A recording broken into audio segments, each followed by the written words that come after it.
이스라엘 남자들은 적어도 1년에 3번은 자기네 지역이 아니라 예루살렘으로 가서 그 거룩한 성전에서 몸을 보이며 하나님께 경배해야 됐습니다. 첫 번째 절기를 무교절이라고 하는데, 이 무교절은 다른 말로 또 유월절과도 연결이 되는 것입니다. 그들이 이집트에서 탈출해 나올 때에 하나님께서 10번째 재앙, 장자를 죽이는 재앙 가운데 양의 피를 문설주와 인방에 바른 이스라엘 그 자손의 집을 죽음의 사자가 유월해서 넘어갔다. 그러니까는 1, 2, 3, 4, 5, 6, 6월이 아니라 6월 넘어갔다. 패스오버라고 얘기하는 유월절, 그 전으로부터 일주일을 무교절이라고 해서 그 하나님의 은혜를 생각하며 또 광야에서 그들이 고생하며 40년 훈련받은 것을 기억하며, 지금도 이스라엘 사람들은 1년 중 일주일은 자기네 집에 초막을 지어놓고 집에서 자지 않고 그 텐트에서 생활을 하며 누룩이 들어가지 않은, 즉 이스트 효소가 들어가지 아니한 그런 맨빵을 또 쓴나물과 함께 먹으면서 절기를 지냅니다. 두 번째 절기는 이 초실절이라고 해서 다른 말로는 맥추절이라고 얘기하는 오늘 절기입니다. 이제 농산품이 수확되기 시작하고 특별히 보리 추수의 첫 단을 하나님께 요제로 흔들어서 드리면서, 하나님 이제부터 보리 추수가 시작됐습니다.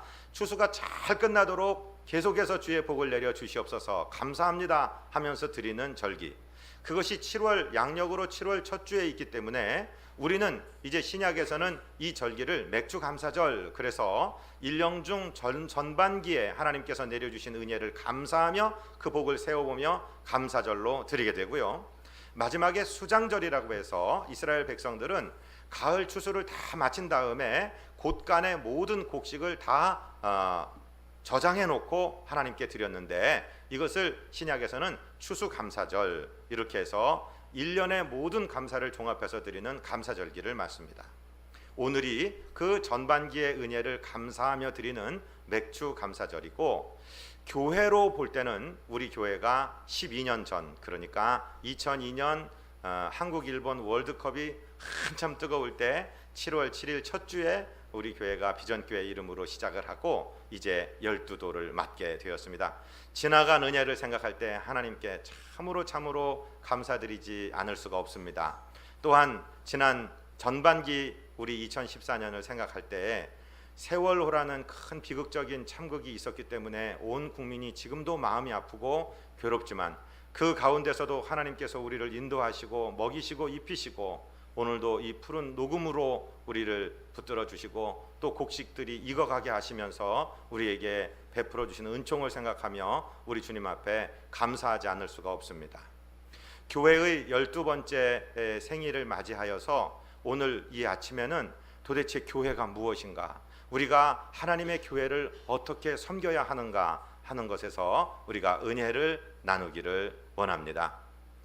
교회를 유비하는, 교회를 설명하는 많은 아날로기 중에서 여러 개가 있지만, 오늘 주님은 바울 사도를 통해서 고린도에 보낸 편지에서 우리는 그리스도의 몸이다, 즉 교회를 이루고 있는 이 성도들, 교회는 예수 그리스도의 몸이 되었다라고 설명하면서 예수님을 머리로 하고 신체의 각 부분을 이루고 있는 지체가 되었다라는 설명과 함께 오늘 우리에게 가르침을 시작하십니다.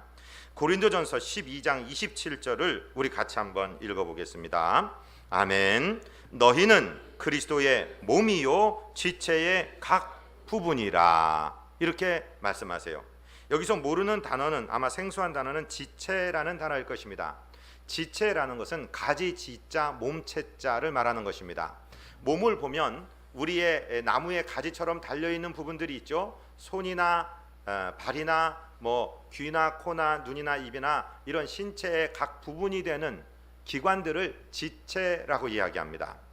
예수님을 머리로 하고 각 부분의 몸의 각 부분, 지체가 되어서 우리는 교회를 이루고 있다 하는 것입니다. 지체는 붙어 있을 때, 서로 연결되어 있을 때 하나의 의미를 갖는 것입니다. 생각해 보십시오. 입이 맛난 것을 잘 먹지 않습니까? 어느 날 눈이 화가 났어요. 야, 좋은 음식 보고 좋은 식당 내가 찾은 것은 난데 왜 이 너만 즐기냐? 나 더러워서 일 못해 먹겠어. 나 그만할래. 그리고 파업에 들어가요. 손이 눈 얘기를 듣더니 맞아. 눈 너 맞는 소리다. 야, 그 음식 누가 집었냐? 누가 입에다 넣어줬냐? 내가 이렇게 열심히 일하는데 정말 입 너만 즐기냐? 나도 못해 먹겠어. 발이 얘기합니다. 손, 네 얘기 듣고 보니까 내 생각도 좀 하자. 그 식당까지 누가 걸어갔냐? 누가 날라라 줬는데 입 너만 그렇게 즐기냐? 나도 못해 먹겠다. 야, 관두자. 그래가지고서 한 10일을 파업을 했다고 하면 어떻게 될까요? 다 영양실조에 빠져서 아마 쓰러지게 될 것입니다. 몸은 서로 연결되어 있고 서로 조직되어 있을 때 그 기능을 갖는 것이죠. 이 세상에서 제일 이쁜 눈이 누굴까요? 제가 설교 전에 인터넷 검색을 해보니까 외국 여자들 영화 배우 이름이 쭉 나오는데 하나도 모르겠어요. 제가 아는 것은 누구죠? 엘리자베스 테일러 하나 알겠더라고요. 그리고서 안젤리나 졸리 뭐 이런 이름이 있는데요. 눈들이 참 예쁘죠?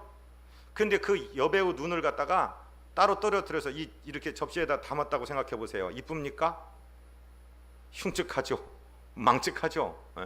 그 눈은 사람 얼굴 안에 제대로 된 곳에 놓여 있어야 예쁜 거 아니겠습니까? 신체가 그렇다 이 말씀이죠. 구약의 탈무드에 보면은 이런 질문이 나옵니다.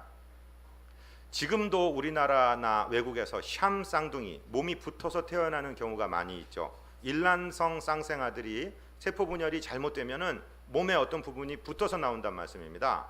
그런데 2500년 전에 쓰여 있는 탈무드에 그런 얘기가 나와요. 몸은 하나인데 머리가 둘인 아이를 엄마가 출산했다. 그러면 이 아이를 하나로 봐야 될 것이냐, 둘로 봐야 될 것이냐. 한 달 만에 회당에 들어가서 랍비의 축복을 받아야 되는데 머리가 두 개니까 축복을 한 번 할 거냐, 두 번 할 거냐. 뭐 이런 난해한 문제가 생겼어요. 지금이야 뭐 의학적으로 뭐 판별을 하면 되겠지만, 그런데 랍비의 지혜는 어디에 있는지 아십니까? 살을 대지 않도록 뜨거운 물 한 주전자를 준비해라. 그리고 한쪽 머리에 부어라. 그래서 뜨거운 물을 받지 않은 다른 머리가 같이 고통을 느낀다면 그것은 한 몸이고, 느끼지 못한다면 그것은 두 몸이다. 이렇게 얘기합니다. 우리에게 생각할 것이 많게 하는 것입니다. 교회가, 성도들이 그리스도의 몸이라고 얘기했다는 것은 어떤 한쪽에서 아프고 괴롭고 슬플 때 그 사람의 슬픔이나 아픔이나 괴로움을 느끼지 못한다면 그것은 한 몸이 아니라는 것이죠. 육체의 한 부분이 고통을 당할 때 다른 부분도 다 고통받는 것입니다. 손가락 하나 문에 끼었다고 생각해 보세요. 차를 문을 잘못 닫다가 손가락 하나 끼었는데 온 몸이 고통을 받는 것과 마찬가지 아니겠습니까? 그래서 하나님은 우리를 지체라고, 서로 붙어 있어서 한 몸을 이루고 있는 사람들이라고 교회에 대해 설명하고 있습니다. 에베소서 4장 15절을 우리 같이 읽어보겠습니다. 오직 사랑 안에서 참된 것을 하여 범사에 그에게까지 자랄지라. 그는 머리니 곧 그리스도라. 그에게서 온 몸이 각 마디를 통하여 도움을 받음으로 연결되고 결합되어 각 지체의 분량대로 역사하여 그 몸을 자라게 하며 사랑 안에서 스스로 세우느니라. 아멘. 서로 연결되고 연락되어서 그렇게 신경이 흘러가야 돼. 요즘에 제일 화두가 되는 단어가 소통이라는 것이죠. 통하면 쾌하고 통하지 못하면 통한다, 이런 말이 있어요. 서로 통하면 낫게 됩니다. 그런데 서로 통하지 않으면 고통을 느끼게 된다는 말씀이죠. 지난 금요일 날 우리 구역을 소그룹을 담당하고 있는 리더들이 모였습니다. 목사가 한 가지 주문을 했습니다. 소그룹 모이신 다음에 그 보고서 파일을 최대한 자세하게 적어 주십시오. 그래야지 목사가 일일이 한 가정 섬기지 못해도 각 소그룹별로 어느 가정에 어느 일이 일어나고 있고 어느 기도 제목이 있으며 어떠한 시험 중에 있는가를 알아서 섬길 수가 있다. 이것이 유기적으로 돌아가는 몸, 그것이 참된 교회가 된다는 말씀입니다. 성도들이 많이 모이는 것 중요합니다만은 서로 연결이 되지 아니하고 연합이 되지 아니하면 그것은 건물이 아닙니다. 운동장에다가 큰 트럭에다가 빨간 벽돌을 실어갖고 운동장에다 부르륵 부어놨어요. 많이 모였죠. 그게 건물입니까? 그건 그건 건물 아닙니다. 아무것도 가능한 일이 없습니다. 사람도 많이 모였다고 군중이 많다고 해서 조직이 되는 것은 아닙니다. 벽돌이 자기 위치에 다 있고 쌓아지고 서로 연결되고 통하여야지 그 건물의 기능을 할 수 있는 것과 마찬가지로 교회도 작든 크든 간에 서로 연결되고 서로 사랑 가운데 하나 되고 서로 염려하며 서로를 세워가는 아름다운 공동체를 이루어 가시는 저와 여러분 되시기를 주님 이름으로 축복드립니다. 이제 이 교회에 하나님께서 직분들을 세우셨다는 설명을 하십니다. 28절 말씀을 우리 같이 읽죠. 하나님이 교회 중에 몇을 세우셨으니 첫째는 사도요, 둘째는 선지자요, 셋째는 교사요, 그 다음은 능력을 행하는 자요, 그 다음은 병 고치는 은사와 서로 돕는 것과 다스리는 것과 각종 방언을 말하는 것이라. 자, 교회에다가 하나님께서는 직분을 주시고 또 영적인 은사를 주셨습니다. 여기서는 직분과 영적인 은사들이 뭉뚱그려져 있지만은 여기서 분석을 해보면 바로 이런 것입니다. 여기서 말하는 사도라는 것은 저를 한 번만 따라해 주십시오. 아포스톨로스. 네, 사도는 아포스톨로스라고 헬라어로 말하는데요. 이 아포스톨로스라는 원어는 펜포라는 말에서 왔어요. 히브리 말 펜포에서 히라보 펜포에서 보낸다는 뜻입니다. 하나님께서 교회에 보낸 사람입니다. 하나님이 부르셔서 하나님이 구별하여 따로 세우고 교회 전체가 그를 사도로 인정하고 사도의 표로 사도직을 확고하게 할 수 있도록 하나님께서 보내신 사람. 그래서 교회에 한 사람이 있습니다. 요즘 말로 우리 신약의 개념으로 대체한다면 교회의 담임 목사라고 할 수 있을까요? 감히 사도라고 할 수는 없지만 사도적 기능을 감당하는 그런 사람이라는 말씀입니다. 그 다음에는요, 선지자가 있습니다. 선지자는 프로페타스라는 말인데 영어 프로핏이라는 말이 여기서 왔습니다. 프로페타스는 뭐냐면요, 하나님께서 어떤 특별한 일을 하실 것에 대해서 그 사람의 입에 말씀을 넣어주는 사람입니다. 또는 어떠한 특별한 일, 일상적이지 않은 일이 일어나는데 그 일에 하나님이 우리에게 전달하고자 하시는 메시지가 무엇이다라는 얘기를 정확하게 말하는 사람입니다. 그것은 개인의 감정과 느낌으로 말하는 것이 아니라 하나님께서 주시는, 그러니까 눈과 귀의 역할을 해서 하나님의 모습을 보고 하나님의 음성을 들으며 그것을 교회에다 알리는 사람입니다. 바라기는 우리 비전교회에 이 눈과 귀의 역할을 하는 선지적인 은사를 받는 기능을 가지신 분들이 많이 나타나게 되시기를 주님 이름으로 축복드립니다. 네. 이것은 어떤 공동체, 어떤 지역사회에 그렇게 하나님께서 은사로 내려주시는 것입니다. 세 번째는 교사가 있죠. 교사는 지금 주일학교 선생님들 물론 교사입니다. 그런데 지금 여기 고린도전서에서 말씀하고 있는 교사는 이런 뜻입니다. 이때는 아직 인쇄술이 개발되기 전입니다. 아직 종이도 사용되기 전입니다. 그렇기 때문에 이때는 양피지, 양의 가죽 껍질에다 또는 파피러스라는 그 갈대로 엮은 종이에다가 이 성경 말씀을 필사합니다. 그러니까 얼마나 귀하겠습니까? 교회의 회당에 성경, 이런 옛날 구약 성경책 토라라든가 이사야의 말씀이라든가 시편이라든가 이런 게 하나가 있으면은 그 회당이 아주 값진 회당이 되는 그런 정도로 귀한 것들입니다. 그렇기 때문에 각자 자기 말로 번역된 성경책을 읽을 수가 없던 시대이기 때문에 교사들이 필요했습니다. 교사들이 성경 말씀을 잘 가르치는 것입니다.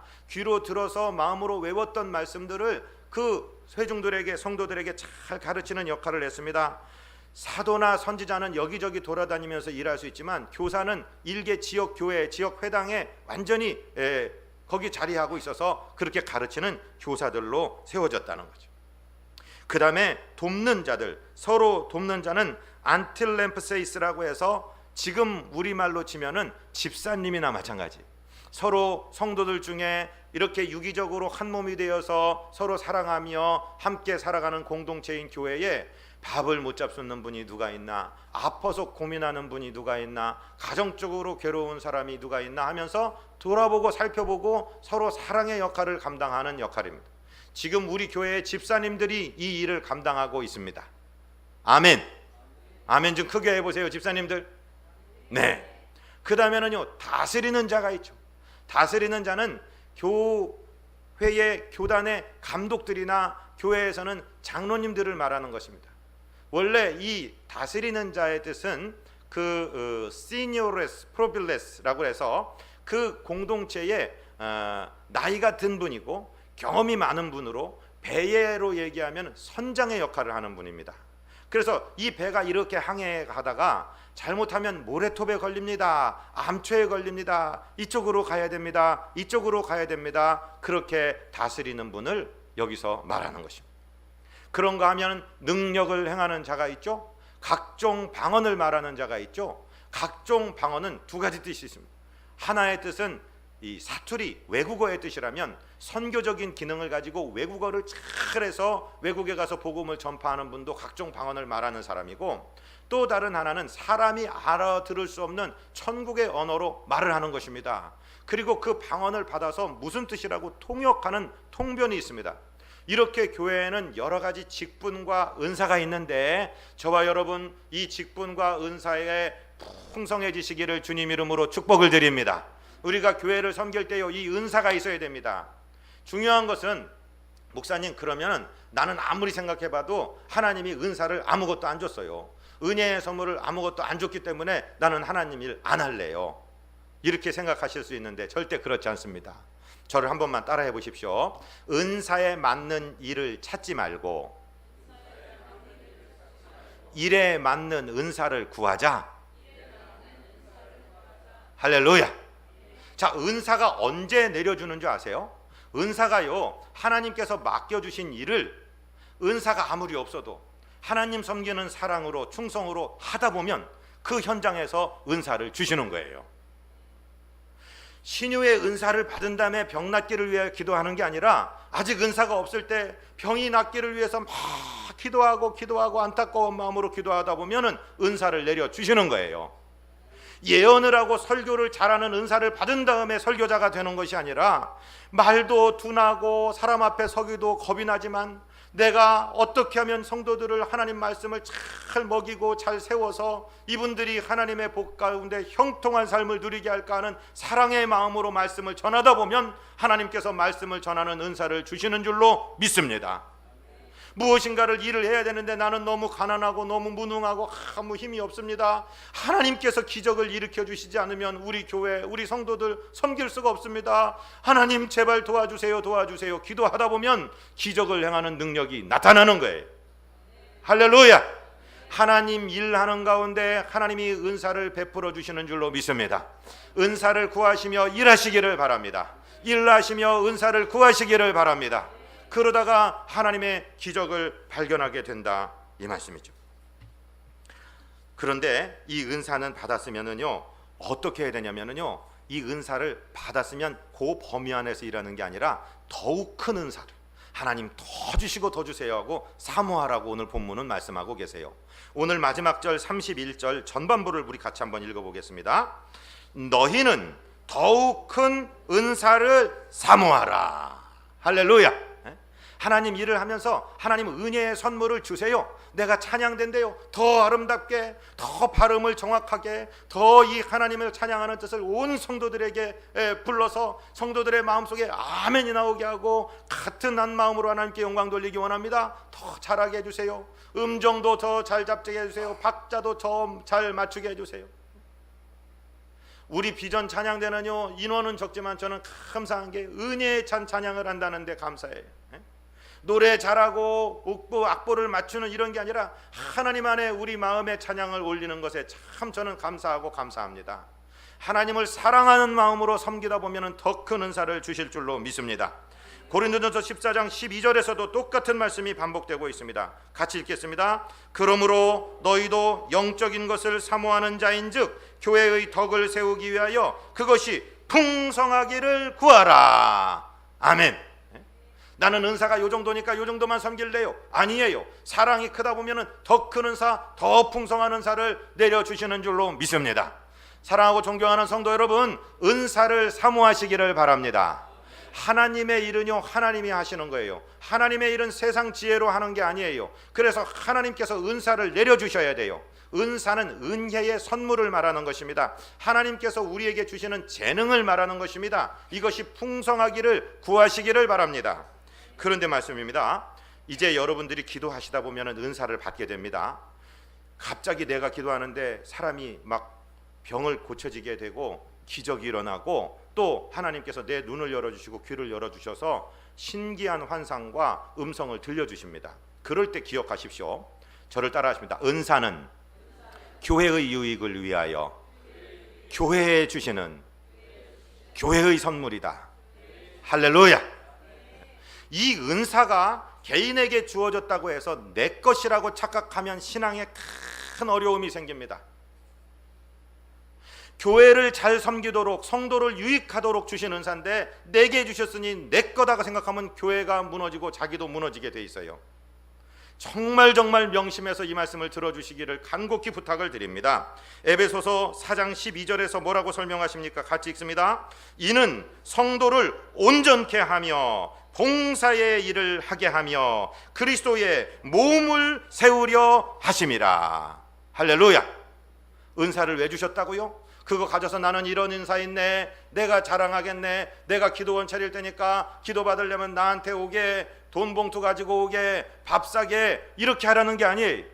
은사는 성도를 온전케 하시기 위해서 나한테 주셨지만 교회에다 주신 거예요. 은사의 소유권은 교회에 있어요. 그러니까 교회 안에서 목회자의 지도를 받으면서 질서 있게 사용해야 된다는 말씀입니다. 아멘.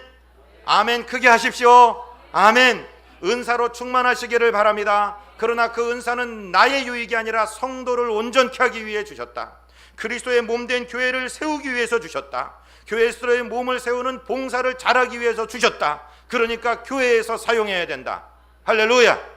바라기는 우리 비전교회가 각종 은사자들로 풍성하기를 원합니다.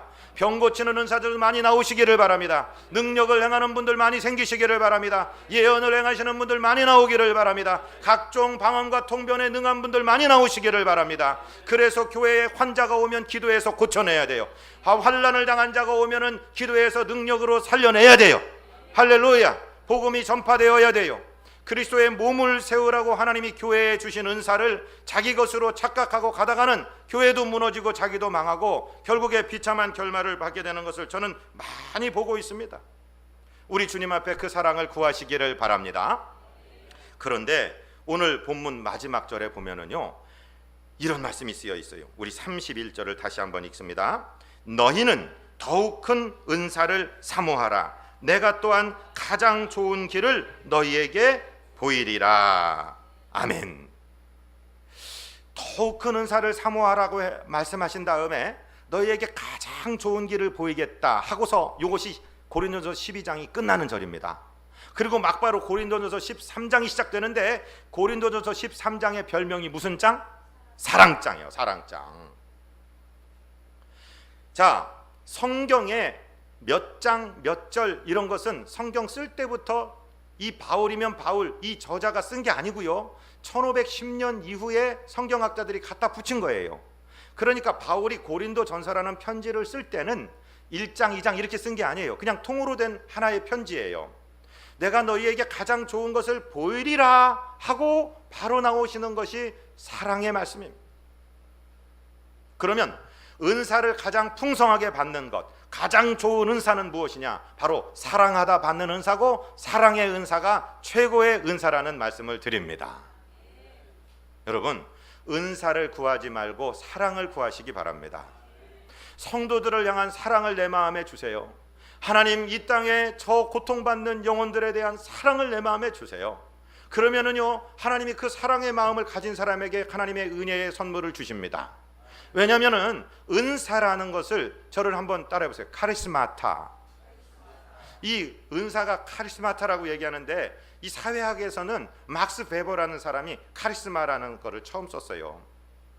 어떤 사람의 외형에서 나오는 은사, 어떤 사람의 학식에서 나오는 어떤 능력, 권세, 어떤 사람의 전문적인 지식에서 나오는 어떤 권세, 아니면 전통적으로 어떤 사회 구조가 주는 그런 권세를 막 이야기하다가 막스 베버가 분석을 해보는데 도대체 이것은 뭐라고 설명할 수 없어서 그런 권세를, 그런 권위를 갖다 카리스마라고 했어요. 근데 이 카리스마는 성경에 이미 나오고 있었어요. 카리스마타는 바로 하나님께서 주시는 은사인데요, 저를 한번 따라합니다. 카리조우. 카리조우라는 말은 은혜예요. 은혜.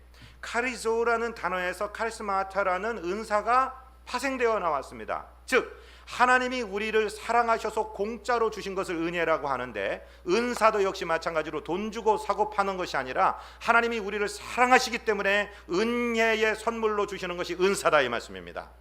그러니까 은사는 사랑하다가 받는 것이고, 사랑하면서 행해지는 것이고, 사랑으로 행하다가 더 풍성해지는 것인 줄로 믿게 되시기를 바랍니다. 네. 먼저 사랑의 마음을 가져야지 제대로 된 은사가 온다 이 말씀이에요. 아까도 말씀드리지만 소그룹에서 모여서 한 사람이 아픕니다. 기도를 해야 되는데 우리는 신유의 은사가 없습니다. 그래도 기도하는 것입니다. 너희 죄를 서로 고하며 너희 병 낫기를 위하여 서로 간구하라. 그러니까 기도하는 거예요. 하나님 제발 좀 고쳐주세요, 고쳐주세요, 고쳐주세요 하다 보면 신유의 은사가 임하는 거예요. 사랑 가운데 임한다 이 말씀이죠. 먼저 사랑으로 충만해지는 우리 비전교회 되시기를 주님 이름으로 축복드립니다. 겨울의 군대에서 있는 일이에요. 이제 훈련소 마치고 자대 배치 받아온 이병 하나가 이제 언손을 녹이면서 빨래를 하고 있습니다. 지금이야 이제 그런 군대도 아니죠. 지금은 뭐 온수가 콸콸콸 나오고 다 그런 때지만 옛날에 바깥에 나가서 빨래를 언손을 녹이며 하고 있습니다. 소대장이 지나갑니다. 야 김이병, 너 임마 손 시렸겠다. 저 주사반에 가서 더 뜨거운 물 한 대야 달라고 그래서 해라. 예 알겠습니다. 그리고 가서 주사반에 가서 이병장님 충성, 저 빨래하는데 손이 시려서 그러는데 따뜻한 물 한 대야만 주십시오. 그러니까 뭐 임마, 이놈의 자식이 군기가 빠져갖고 어디서 따뜻한 물을 찾아, 나가 임마. 그러니까 이제 머쓱해져 갖고 왔어요. 다시 이제 언손을 녹이면서 빨래하고 있는데 이번엔 중대장이 지나갑니다. 중대장이 김이병, 너 임마 손 동상 걸리겠어. 주사반에 가서 따뜻한 물 한 대야 받아다가 해라. 예 알겠습니다. 그리고 갔을까요 안 갔을까요? 안 가죠. 가봤자 구사리만 먹고 이번에는 조인트 한 대 맞고 올지도 모르는데 뭐하러 갑니까? 그런데 지나가다가 행정보고관이 지나가다가 야 김이병, 너 빨래하냐? 손 시렸겠다. 야 주사반에 가서 따뜻한 물 한 대야 갖고 와라. 나 세수 좀 해야 되겠다. 그러니까 이제 갑니다. 가서 충성 병장님, 이병장님, 저 행정보고관님 세수하신다고 따뜻한 물 한 대야 가져오랍니다. 그래 임마 가져가라. 가져갔더니 행정보고관이 그래 갖고 왔구나. 그거 뭐 얼마 양이나 되겠냐마는 손이라도 녹여라. 나 간다. 그러면서 갔어요. 여러분 세 사람 다 김이병에 대한 사랑은 있었어요. 그러나 누가 진심으로 사랑의 마음을 가지고 그 사람을 사랑했습니까? 마지막 행정보고관 아니겠습니까? 성경책 야고보서 2장 15절에 이런 말씀이 있어요. 만일 형제나 자매가 헐벗고 일용할 양식이 없는데 너희 중에 누구든지 그에게 이르되 평안히 가라, 덥게 하라, 배부르게 하라 하며 그 몸에 쓸 것을 주지 아니하면 무슨 유익이 있으리요? 이와 같이 행함이 없는 믿음은 그 자체가 죽은 것이라. 사랑하고 존경하는 성도 여러분, 서로 사랑하시기를 바랍니다. 사랑하시다 보면 은사가 일어납니다. 더 사랑하시다 보면 그 은사가 풍성해집니다. 바라기는 우리 비전교회가 횟수를 거듭함으로 이 사랑의 은사들이 넘쳐나고 온 성도들이 사랑의 주의 제자들이 되고 은사자들이 되고 능력자들이 되고 아멘 하실 때까지 해야지. 주의 아름다운 군사들이 되고 정말 멋진 치유자들이 되고 멋진 전도자들이 되고 멋진 집사님들이 되고 능력을 행하시는 분들이 되고 고쳐내는 분들이 되고 귀신을 쫓아내는 분들이 되고 축복을 몰아오는 분들이 되고 형통케 하시는 분들이 되어서 주님께 칭찬 듣고 이 지역사회와 대한민국 살리고 세계를 살리는 복된 교회 되시기를 주님 이름으로 축복드립니다. 아멘. 거룩하시고 자비하신 우리 아버지 하나님 감사하고 감사합니다. 도대체 저희들이 무엇이간데 고르시고 뽑으셔서 주의 자녀들을 삼아주셨는지, 이제는 교회의 구성체들이 되게 하시고 그리스도의 몸된 교회의 지체들이 되게 하셨는지 감사하고 감사합니다. 주의 능력과 권능과 은사로 저희를 충만케 채우셔서 주님 손에 붙드시고 마음껏 사용하여 주시옵소서. 우리 구주 예수 그리스도 이름으로 믿사옵고 간구하옵나이다. 아멘.